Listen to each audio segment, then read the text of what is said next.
Ferraro, an eyewitness on the scene. Amy, tell us, what is going on here? There were people from our group who took things too far. Things got very violent. And that violence was because of Jack Joyce. Sounds like a terrifying scene down there. We really appreciate your bravery going on record to speak out against what appears to be such a dangerous person.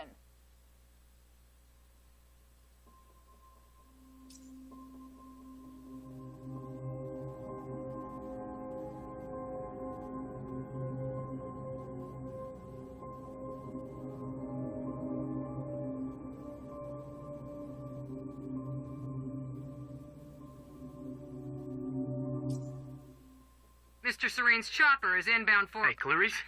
That you? This is HQ Alpha. Charlie, I told you to stay off the operations channel. Sure, Clarice, listen. Hatch told me to search for Joyce. I got footage of Burke taking out a guard in A1. Back of Monarch truck was left open. Now I'm checking cameras in A3 and guards are either sleeping on the job or, not sleeping. You know what I'm saying? Catch my drift? Joyce. With a trajectory towards kicking over some expensive-ass sandcastles. Look, I'm gonna keep looking for him. I'm just giving you a heads up, okay? Over an hour or whatever.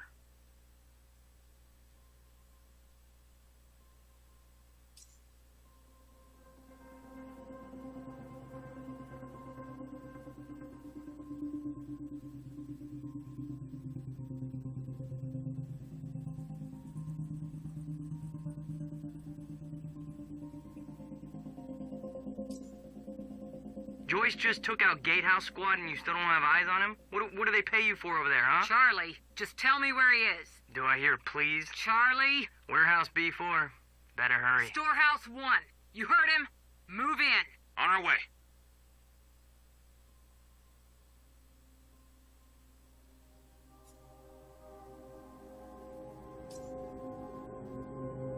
Hello, I'm Dr. Sofia Amaral. Over the past 6 years, Monarch has made vast technological advances in the area of Meyer-Joyce particles, better known as chronon particles. On July 4, 2010, unique temporal anomalies began to occur in a very small and focused area we now refer to as Ground Zero, located within the Riverport Industrial Zone. This resulted in extremely dense emissions of chronon particles, creating the perfect conditions for extraction, which led to the chronon harvesting operation you see today. All of Monarch's chronon technology relies on these particles, most notably the chronon field regulator, or CFR, which is the only device that can ensure stabilization and regulation of mass quantities of these particles. When the time is right, the entire supply of chronon containers will be transported from this location to the Monarch headquarters, where the CFR is located. Only authorized personnel are to handle the containers directly.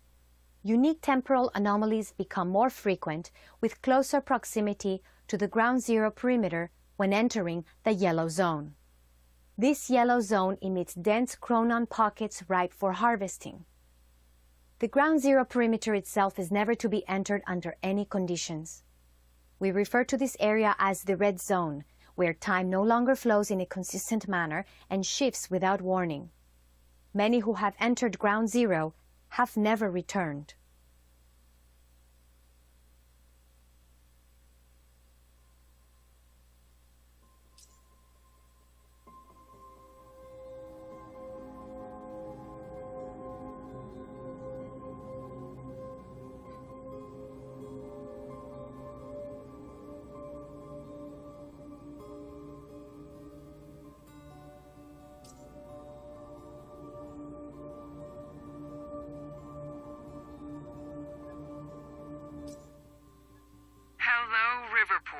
This is Teresa Sedmak, filling in for Bobby Radford. Bobby's taking a little break for health reasons. I'm sure you'll all join me in wishing him a speedy recovery. Just take all the time you need, Bobby. We've got your back. Now, not to get too serious on you right out of the gate, but here's the latest on the awful tragedy down at Riverport University.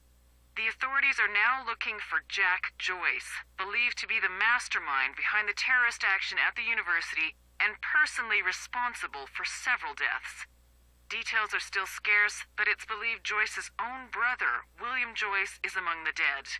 Little about Joyce is known yet, but given the actions of the activist group he was part of, it is now clear that allowing the anti-corporate protest to continue has backfired at a great human cost. Joyce's current whereabouts are unknown. Fortunately, security personnel from Monarch Solutions were on site and managed to intervene, saving countless lives. We'll keep you updated as this story develops. And now, some music.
Okay, May 17th, 1998. This is William Joyce, and I'm about to conduct the first animal test of the machine prototype using my trusty pet mouse, Schrodinger, in order... Where? He's gone. Where'd he go? Shit.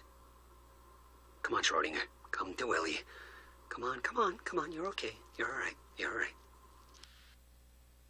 Okay, finally, we're sending Schrodinger into the machine clockwise through the corridor, which will send him 5 minutes into the future, meaning he will reemerge exactly 5 minutes after he enters the machine. It has now been 3 minutes. No sign of Schrodinger. This is a very good sign. 2 minutes to go. Okay, so yeah, turns out he just kind of sat inside the corridor for 5 minutes, took a shit on the tubing. This reveals a very clear flaw in my test. My mouse is an idiot. Okay, the machine is warming up again. Should be able to activate test number 2 in around about 5 minutes and 15 seconds. It's now clear the only quantifiable test will be travel to the past. The machine is now calibrated to send Schrodinger 5 minutes into the past, which means that he will now be traveling counterclockwise through the corridor, and when he comes out the other... Holy shit. Holy shit, it worked. This is clear proof that it's... What I'm now looking at is a future version of the same mouse that has successfully traveled 5 minutes into the past. Schrodinger, meet future you. Ow. That fucker bit me.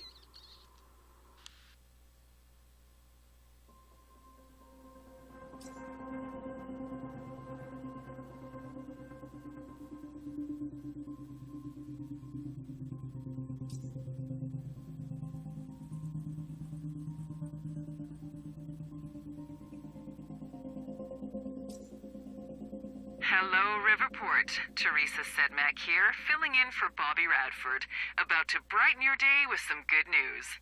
The victims wounded during the terrorist attack on Riverport University are being treated in the Monarch Solutions Medical Center in downtown Riverport, and the hospital has released a statement saying they are all now stable and out of critical condition.